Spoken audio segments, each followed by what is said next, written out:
Welcome to episode 3, where we are talking about stress. Let's talk about stress, baby. Let's talk about you and me. Yes, this won't be as fun as what's talked about in that song, but we are going to have a good time, and it is going to be very interesting. We are talking about stress languages and how we communicate stress. So what is stress? How do we process stress in a way that is effective? Not just managing it, but processing it. And then what do we do when it comes to how other people process stress and how that might trigger us? As well as how can you engage the information hidden within the stress so that you can create more of what you want and less of what you don't want, so that you're engaging that information in a productive way rather than a reactive way. So, without further ado, let's get started. Hey there, I'm Valerie Friedlander, Certified Life Business Alignment Coach, and this is Unlimited. This podcast bridges the individual and the societal, scientific and spiritual, positive and negative, nerdy and no, there's just a lot of nerdy. Come on board and let's unlock a life that's as badass as you are.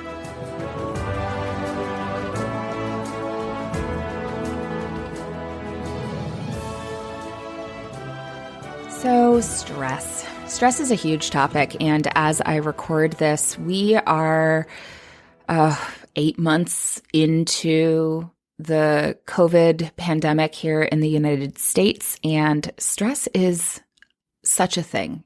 I decided to do stuff around stress and stress languages and processing stress early on because I was seeing how much it was impacting people's relationships with the additional stress of living through a pandemic, of living through 2020. I don't know.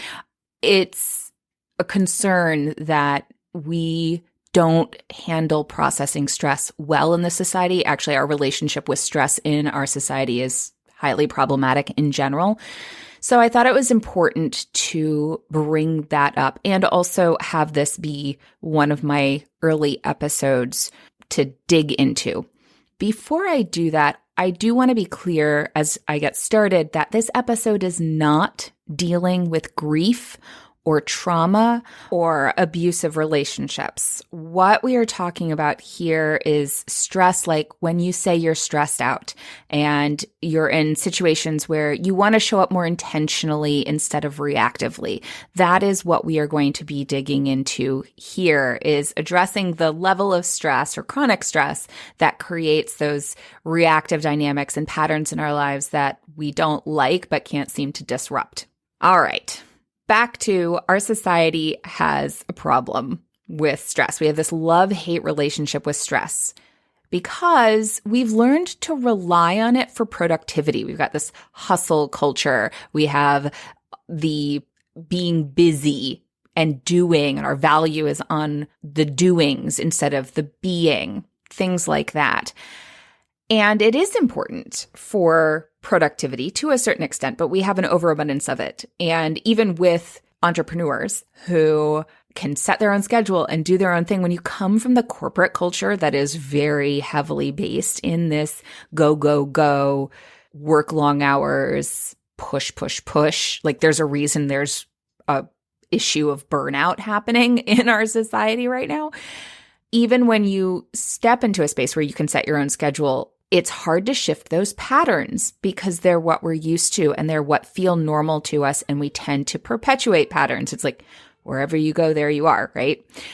And because we have such a habit around stress and chronic stress, we have started to see that create burnout and cause a lot of health issues. So stress management has become a thing because we need to manage it to prevent burnout and prevent all the issues so that we can keep pushing the way we are used to. And that really just perpetuates some of these patterns. I would like to put forward to you that stress itself isn't inherently bad. it's our relationship with stress that is the issue. I listened to a TED Talk a while back by Kelly McGonigal, who is a health psychologist and professor in both the School of Business and the School of Medicine at Stanford University. And I am linking her TED Talk in the show notes because I think it is really worth everyone taking a listen to. She puts forward that it's not as much stress itself that is the problem, it's the way that we think about stress. In her research, she found that viewing stress as a helpful part of life rather than as harmful is associated with better health, emotional well-being, and productivity at work, even during high periods of stress. And that actually taking a look at stress and acknowledging stress as being there for a reason, we can engage it in a productive way, use the energy that it's providing us to address whatever the reason is that it's there, or shift the pattern of perception that is creating the stress. Because when we label stress as bad, we're judging it, and often ourselves, as having it, which increases our stress and pushes us to avoid, at worst, and at best, just manage it instead of engaging its purpose and using it. We just kind of try and shove it away. Stress is there for a reason. There's always a reason that your brain took in information and said, "We're under attack, fire on all fronts, release the hormones."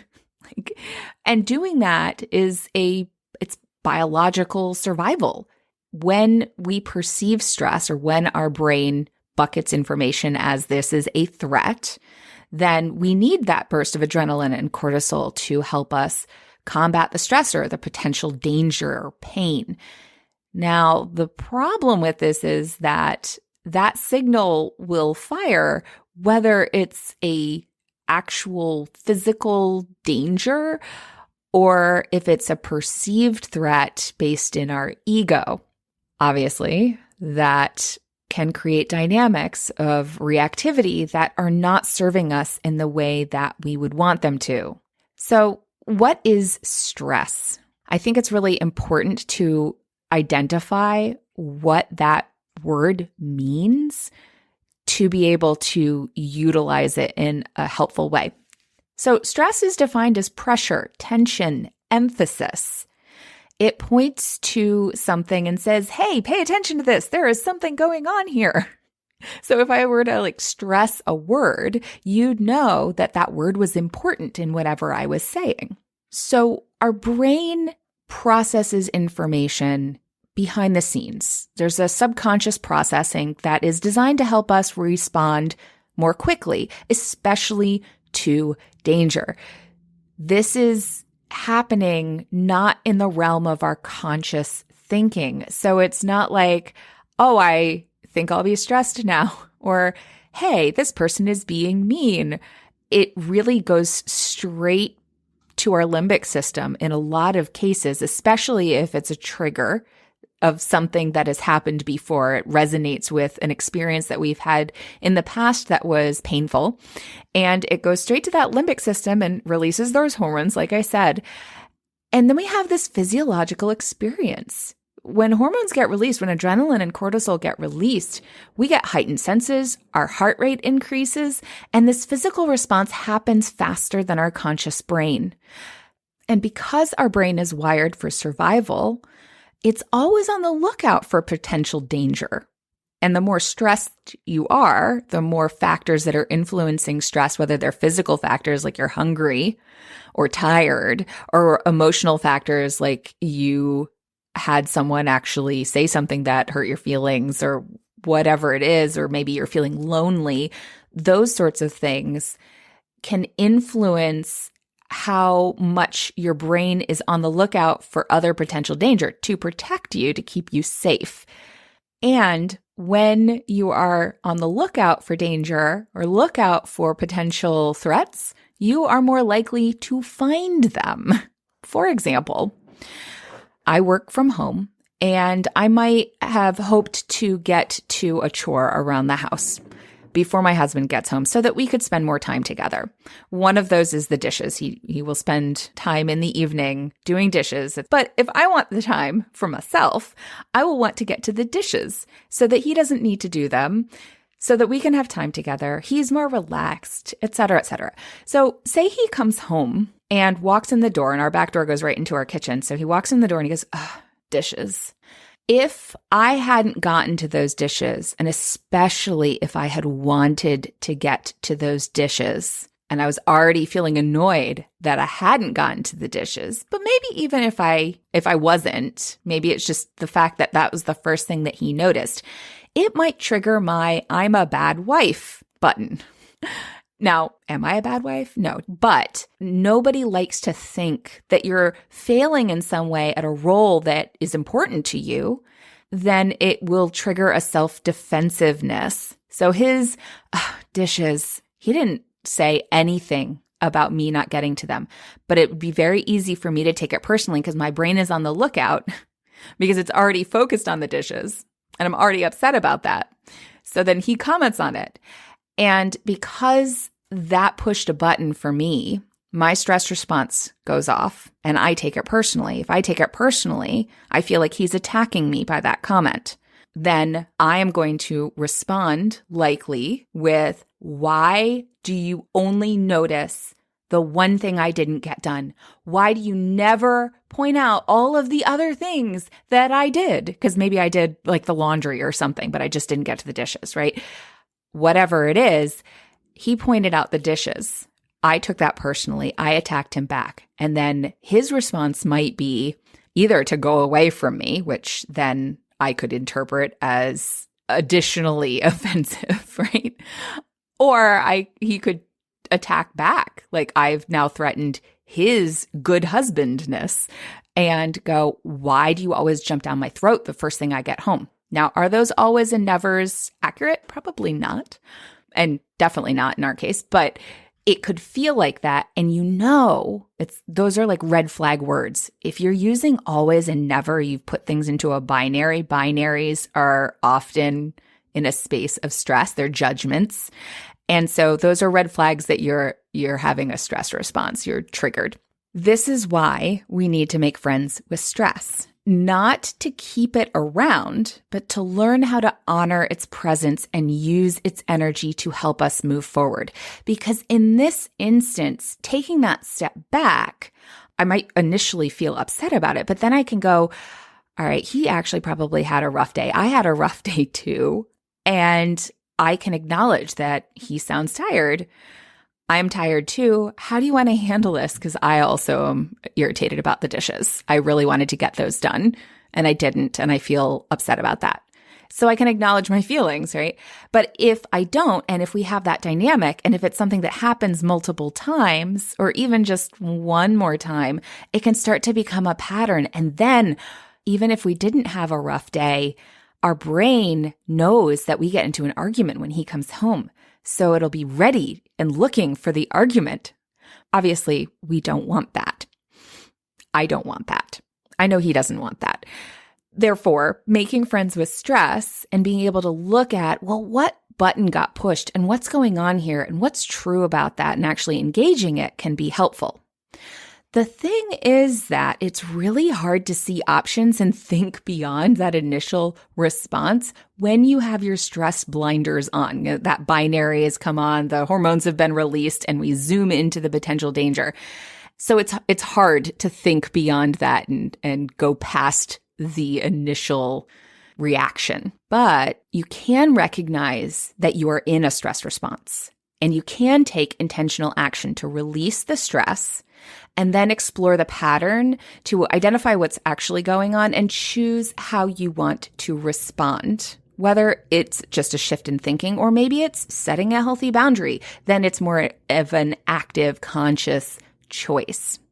So that brings us to stress languages. Now, it does seem a bit ironic to have a sort of stress personality thing as a follow-up to the last episode where I talked about how I don't like personality assessments and my issues with that. But bear with me because, as I mentioned in the last episode, I do find that having some sort of framework is helpful for normalizing experience and processing and articulating your needs and being able to be more understanding of others who process differently.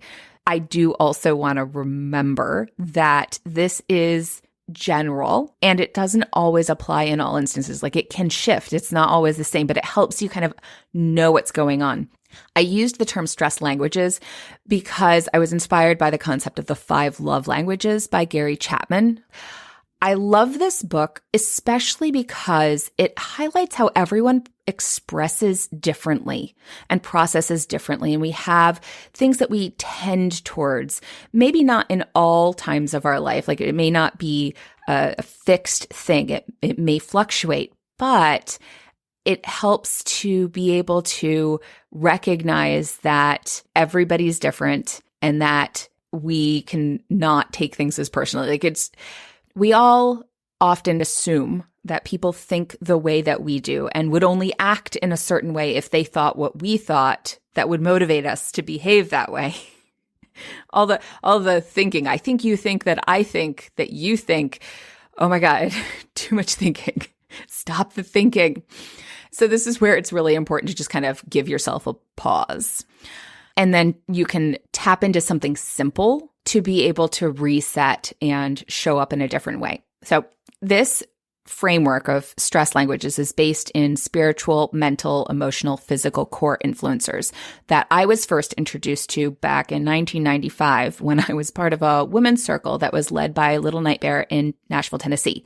Since then, I've encountered these influencers engaged in this particular order in multiple other spaces. This is the area that had the most initial influence on me and that I'm pulling from. There is a quiz that I have linked in the show notes that I've created to help you identify what your core tendency is and how you process stress. You are probably already processing stress primarily in this way, but when you are aware of what that tendency is, you can more consciously engage it and make it a little bit more effective, as well as communicate it to other people that that's what you're doing, because otherwise we can end up in stress ball.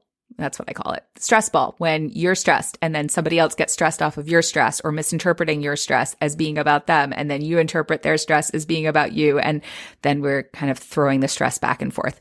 Anyone who is a mom knows all about that because, you know, when mom ain't happy, ain't nobody happy. I really think that that's related to the stress ball factor. All right. I am going to go through each of these just briefly here in this episode to kind of give you a sense. But again, if you go take the quiz, you'll get your primary one. And then there's a printout at the end that you can download that goes over each one. Like, there's a PDF that goes over each one, and also interactions with other people who have the different ones as their primary, as well as a tools to respond with clarity printout that walks you through how to take that information, use it, and then do the next things. I'm going to cover all of that right now as quickly as possible, but you can go get that, the links in the show notes. All right. So starting with spiritual, and this is more like, however you relate to that word spiritual, it's more like a being. So this influencer may resonate for you if you tend to get controlling when you're upset. You feel the urge to distract someone when they're upset. And you get especially upset if you feel stupid. Anything that's pushed the stupid button. Stress in this space increases if you're pushed to discuss whatever's going on before you've had a chance to calm down. Doing something fun and completely unrelated will help you calm down, though it may be tempting to move on right after that because it's like, oh, I feel better now. But it is important to come back and acknowledge the feelings that you had, at which point then you can engage the pattern from there. The next one is emotional. This influencer may resonate if you feel the need to cry, yell, or in some way vent to people when you're upset. You tend to commiserate with others when they're upset and get especially upset when you feel someone is trying to make you do something you don't want to do. You may struggle to feel settled until you've had this space to vent and be heard, and you feel additionally hurt or betrayed when someone doesn't appear to be listening to you. Talking to someone who will acknowledge and validate your feelings helps you calm down. Now, note here that this isn't the same as saying that you're right. Acknowledging and validating is more just saying that, hey, it's understandable that you have the feelings. And side note here, it always is. Your feelings are always understandable based in the way that you're experiencing the situation, regardless of whether somebody else sees it the same way or not. There's a reason you're having the feeling. It's important, just like with stress. All right.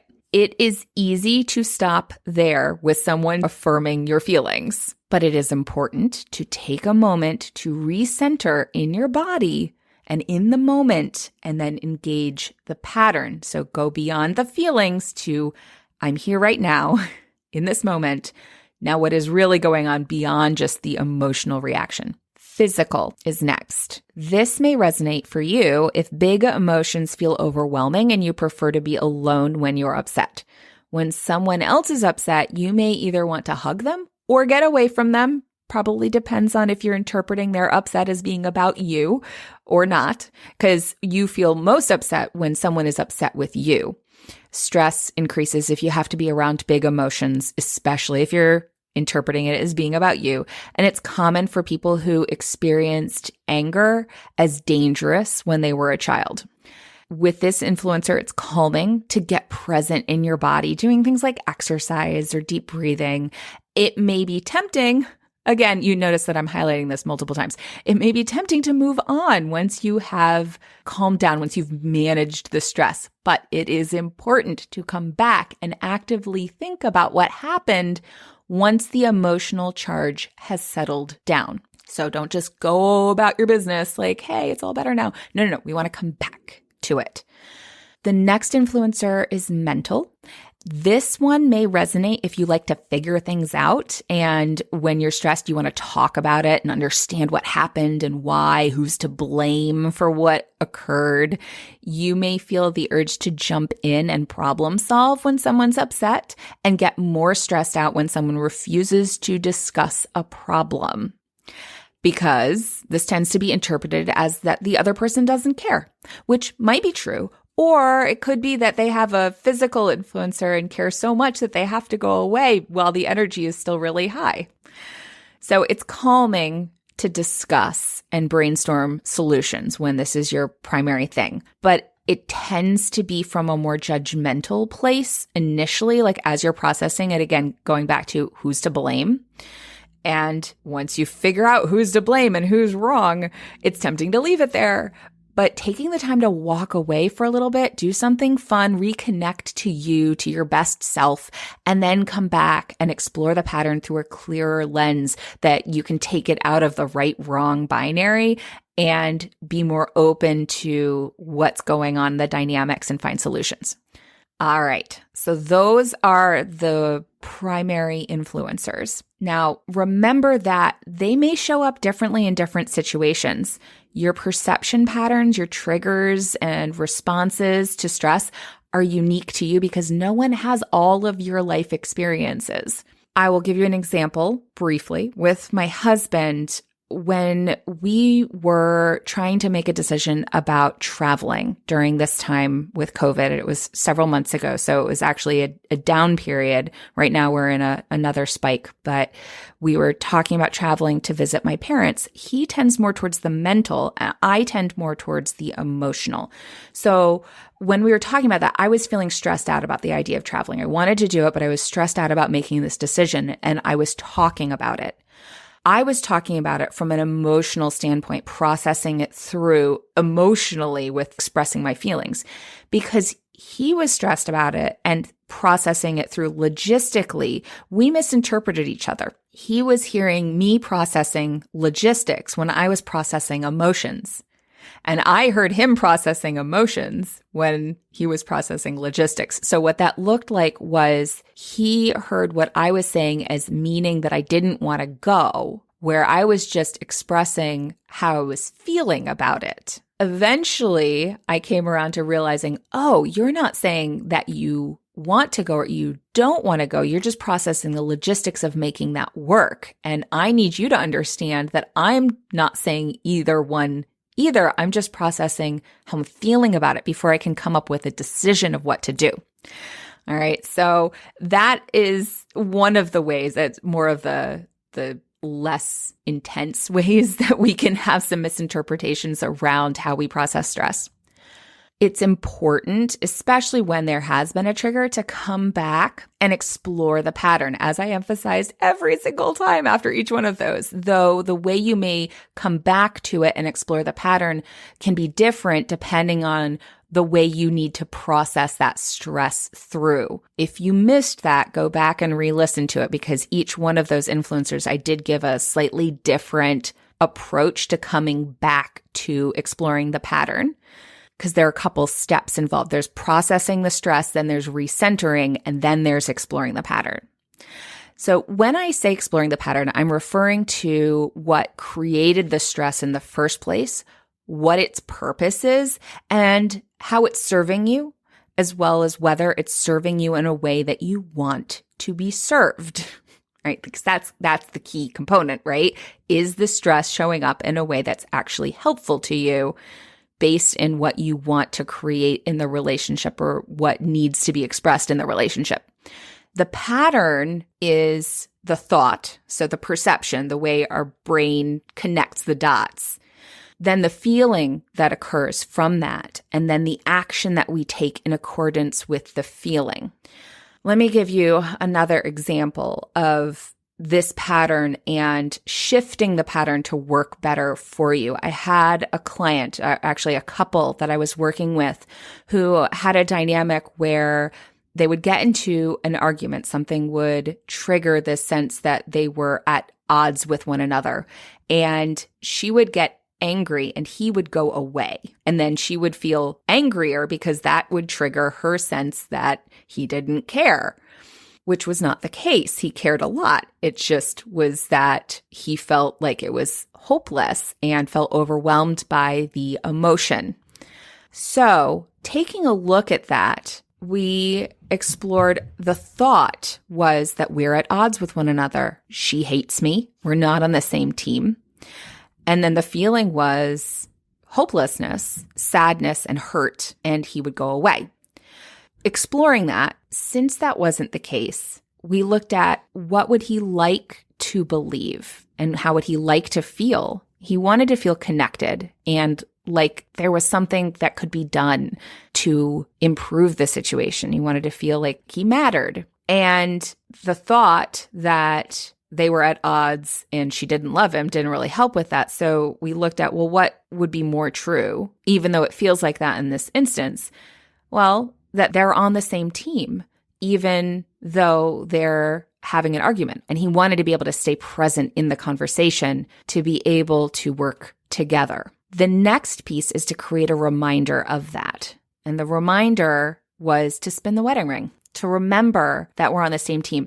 A lot of people talk about coming up with a reminder that's like a mantra that you can say. That works for some people, but it doesn't work for everybody. Sometimes we need like a physical manifestation of that reminder to kind of bring us back to ourselves, bring us back to the moment, get us out of our heads or out of our emotional space, and reconnect with what we know to be true beyond just what our brain buckets said was going on. So spinning that wedding ring helped him remember that they were on the same team. Even though the emotional trigger still happened, he was able to remember that and remember the action that went along with that and stay in communication. And they were able to find more solutions working together. Even if that meant him saying, hey, I need to take a minute and can we come back to this, so that he could calm down and recenter, since once you have an emotion, it's there. You have to allow it to move through. All right. So here is an outline of the process. Take space. The printout has some suggestions on things that you can say to help you create space, such as, hey, I need to go use the bathroom. Can I get right back to you? And then if you did pick like a mantra or a reading or something like that, you can read that, recenter, and then come back to the conversation, right?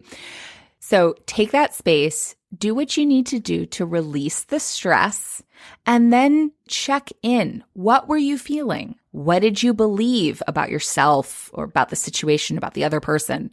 What action did that motivate? Then how true is that? Maybe it's true.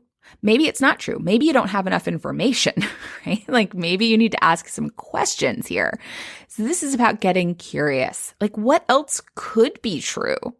Or what questions do I have? What do I need to know to find out the truth of this? Maybe it is, what did you mean by that? Hey, you said this thing, but I'm curious, what did you actually mean by that? That sort of thing. So just exploring helps you see things more expansively because curiosity and judgment can't exist in the same space. The thing to keep in mind here also is that your ego might want to hold on to being right, but let it go for just a minute to explore. I promise I won't tell anybody.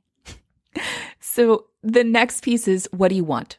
What's your purpose in the relationship, in the situation? How do you want to feel when you're engaging in it? What would you need to believe to feel that way? What would you need to do? It could be a mindset shift, but it could also be communicating a boundary.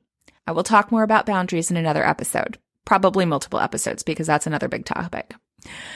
Create a reminder from there for the new thought and action, like that spinning the wedding ring.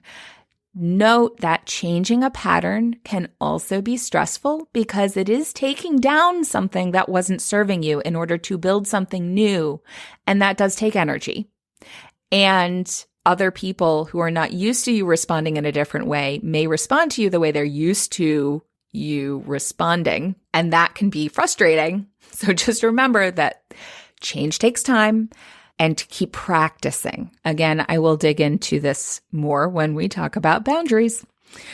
Now, the other piece is that if this is a dynamic that's going on with a spouse, because this could be something with a coworker, a friend, a family member, especially if it's a spouse though, like talking about it and communicating changes and what you're working on and what you're noticing can help with both of you being able to support each other better. So if you go and take the quiz, invite your spouse to take it too. You might find that it helps you understand each other a little bit better and work together a little bit better. I've actually gotten that feedback from some people who have taken it and gone, oh my gosh, I've lived with this person for years and this really helped me connect on another level with him because we just didn't think about this before. So go do that. It's free. All right. All of this can be hard to do on your own because it's difficult to see the label on the box that you're in. And even if you can see the label, it's difficult to reach the label on the outside of the box when you're in the box. You can do it though. It just can take a while. And that's actually why people end up hiring me, is because they're impatient.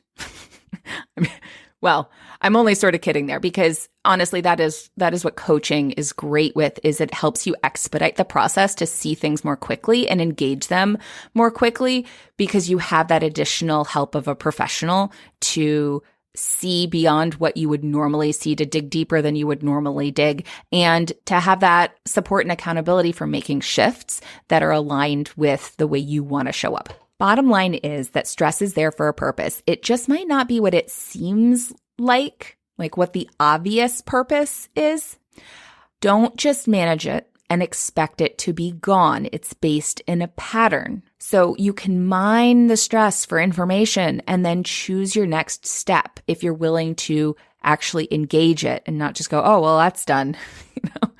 If you want it to be different, you need to do something different, not just think something different, but actually change the pattern holistically.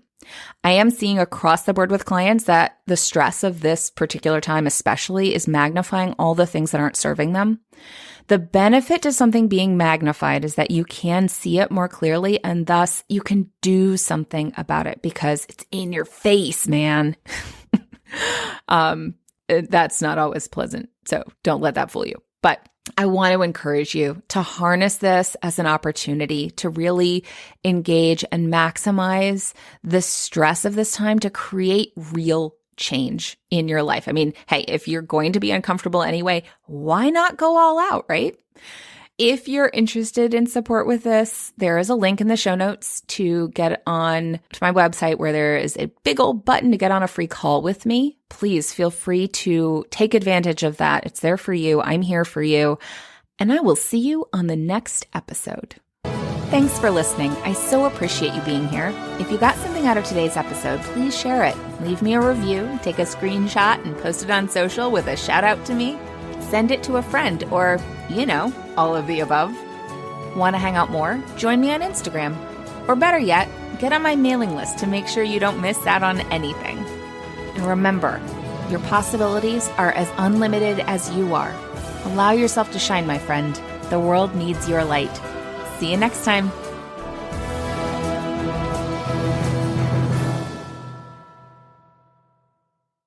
Don't forget to go leave that review so that you can get entered to win one of the 3 free coaching sessions.